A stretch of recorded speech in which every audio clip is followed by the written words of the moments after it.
we're going to show you all the setup functions that you need to get this thing electronically ready to shoot. First, what we're going to do is we're going to fold out the screen and rotate it so we can get a clear look of the camera's image and also the menu functions. This is what we're going to see in terms of both of those things. The on switch, we're going to move it beyond on and move it all the way to the movie camera icon mode.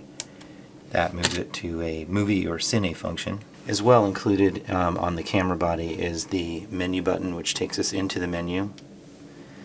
And we have several different menu pages here. I can navigate with the touch screen. Also, I can navigate using the navigational up, down, left, right buttons.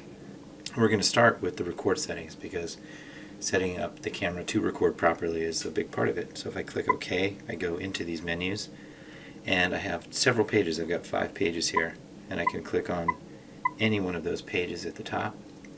I'm going to start with page 1 and movie recording size. So if I click on that, this is the screen resolution and it's also the frame rate. And we have several different options here. We do have the standard 1920 by 1080, that's standard HD, and we have 29.97, so that's 30 frames per second. But we also have a 60 frame per second setting for the 1080, and then we have a 4K setting which shoots in 24 frames per second, which has long been known as the film standard. So lots of different options here. I'm going to choose a nuts and bolts 1080p 30 frames per second. That is standard HD 1080p video, and we're good to go. So in order to set, go ahead and set that, and that backs us out onto the main page of the menu here. Sound recording is going to be our next area here. I'm going to click on that. Right now it's on auto, which is where I'm going to leave it. Right now it's the camera microphone that's recording sound. If I had the Rode mic on here, that would be what's picking up the sound. But you see the meter here, and so you can see it's actually registering my voice. That's what you want to see, and I would recommend leaving it on auto. But that's all we need to do for that, so we're going to back out of that. Just going to check these other pages to see what we can do in here. ISO speed settings. We can select our ISO speed and just move the scale.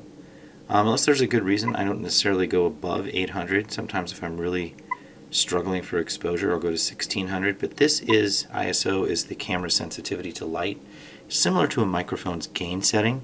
So the higher the number, the more sensitive the camera is to light, but also that also increases the visual noise that is in the image. So if you want a nice clean image, keep that number as low as you can go. In this case, for interior shooting, I'm going to keep it at 800. And back out of there. Let's go into page 4. White balance. So white balance, there's tons of, not tons, but a few presets in here that can give us kind of a shortcut for finding the right white balance for this camera for our shooting conditions. White balance neutralizes the color space in the camera relative to the color temperature that the light is producing that we're shooting under. So right now I've got it set for fluorescent, which is approximately 4000 Kelvin. We've got a tungsten setting, which is also appropriate for incandescent or household lighting.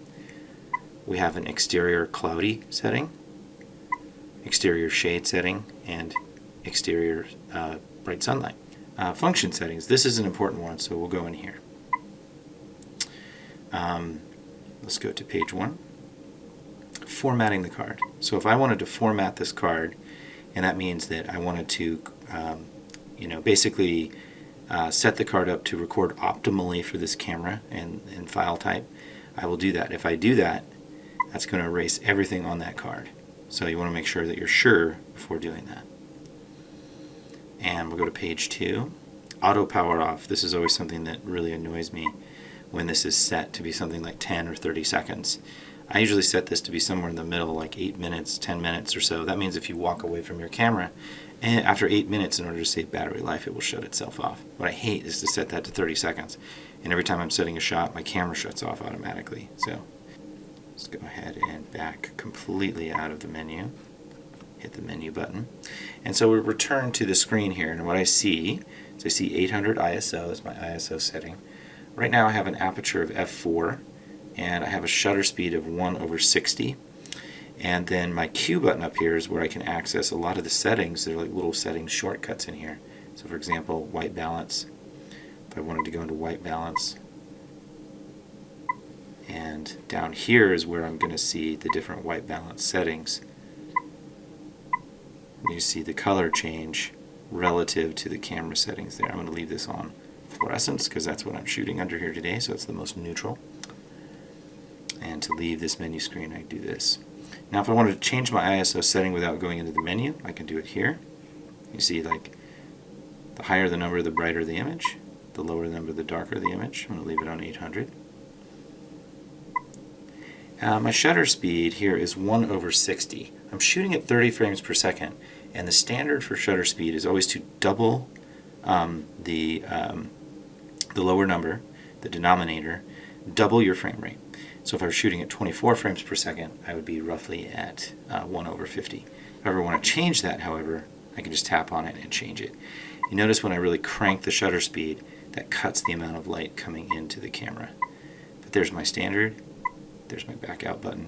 And then I can set my aperture here. This is basically just the opening of the lens, and this is what I'll do from shot to change exposure. So something that's fairly neutral here, that looks pretty good, somewhere between a 5, 6, and an 8, and that's fine.